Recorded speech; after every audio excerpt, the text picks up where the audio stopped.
Bismillahirrahmanirrahim. Assalamu alaikum, my dear students. My name is Muhammad Noman. How are you, my dear students? I hope you will be fine. Welcome to Advanced English Grammar. In the previous classes, we discussed about the pronoun in detail. What does it mean, a pronoun? A pronoun is a word which is used instead of a noun to avoid the repetition. And we also discussed in detail about the positions of the pronoun. Sometimes pronoun comes in the place of the subject. No, here it does in action. And sometimes the pronoun comes in the place of an object. No, here it receives the action. Example, I met with him. I met with him. No, here him is a pronoun which receives the action. And I take the class. Here I is the subject pronoun because it does in action. And sometimes it shows the possession, the ownership or relationship of someone or something. For example, this is my marker.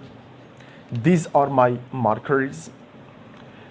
My, his, her, their, they show the possession and they are called the possessive pronouns.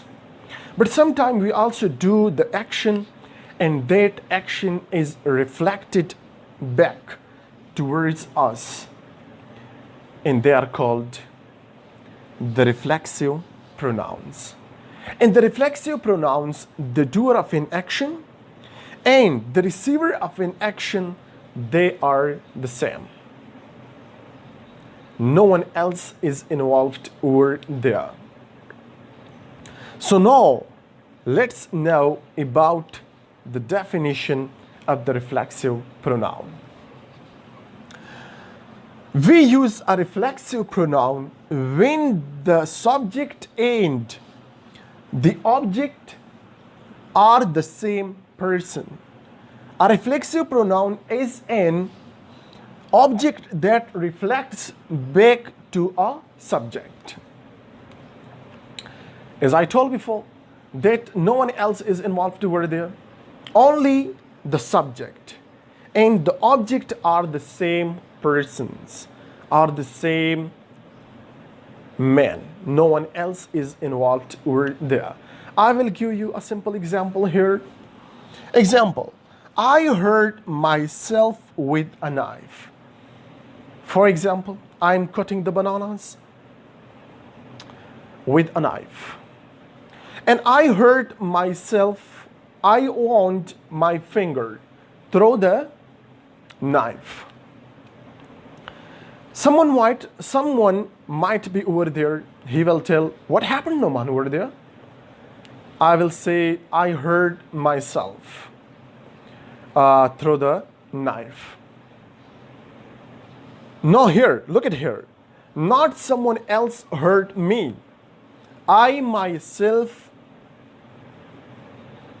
does the action. No one else was here. I hurt myself. So now look at here. The subject, the doer of an action, and the receiver of an action, both are same. No one else is there. I hurt myself. Now, another point is here. I hurt myself with a knife. We keep the reflexive pronoun after the main verb. Here, hurt is a main verb. And after the main verb, the reflexive pronoun will be kept. Keep in your mind. And another point is here, let me clear about that. I hurt myself with a knife. If I remove this myself from here, and instead of this I say, I hurt with a knife. So this sentence will be considered wrong. Why? I hurt with a knife. So the question will be raised here.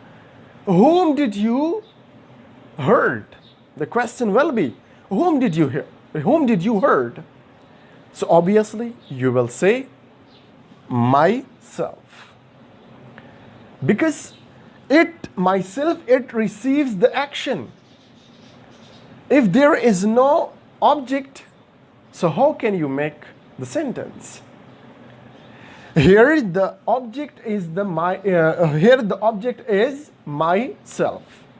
And through myself, the reflexive pronoun, the sentence will be considered a complete sentence. And without the myself, the sentence will not be a complete sentence. It will be considered a wrong sentence because we don't know by whom this action is being received. So this action is being received by the reflexive pronoun. That is why they are both necessary. They are both very important in the reflexive sentence, in the reflexive pronouns. And another example is here. I saw myself in a mirror. If you cut off myself from here, so this sentence will be considered a wrong sentence. I saw in a mirror. Who did you saw? Who did you see in the mirror? Obviously, you saw yourself. I saw myself in the mirror. Okay. And instead of this reflexive pronoun, you can also add another reflexive pronouns. For example, he hurt himself with a knife. Okay. Pay attention to these sentences. She hurt herself with a knife. They hurt themselves with a knife. We hurt ourselves with a knife. It hurt itself with a knife. You hurt yourself with a knife. And you hurt yourselves with a knife. And we hurt ourselves with a knife. Now we will come to the emphatic or intensive pronouns.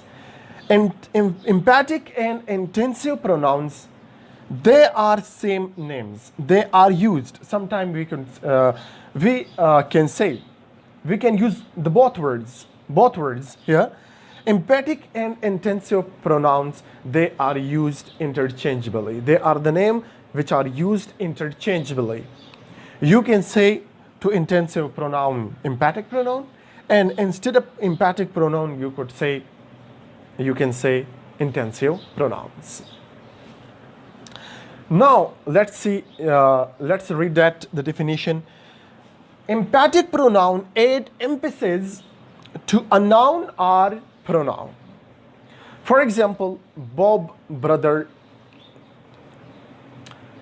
Kamran is smoking somewhere. This is the example. Bob brother Kamran is smoking somewhere. And Bob saw his brother that he is smoking. But there was a crowd. In the crowd, this is not a good action, this is not the good reaction to do something against something else or someone else. And this is not suitable in that situation.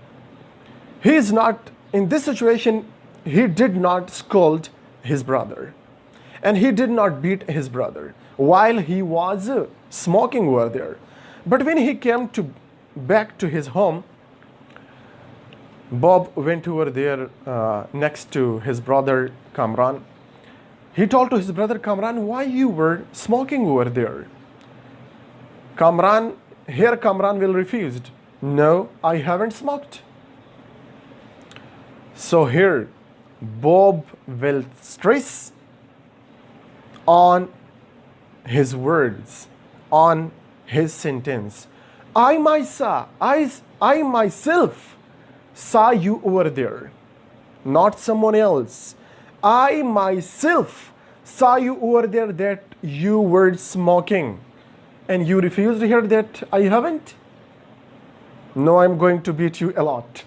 No, I'm going to scold you a lot. Why you were? And I will tell also to my mother that he was doing this action over there. So, myself, it stresses this sentence. It emphasizes this sentence. So we use in that situation the emphatic or the intensive pronouns. Now let's see. I myself saw you over there, not someone else. I myself saw you over there. And keep in your mind, I myself, we use myself after the subject pronoun. I myself saw you over there.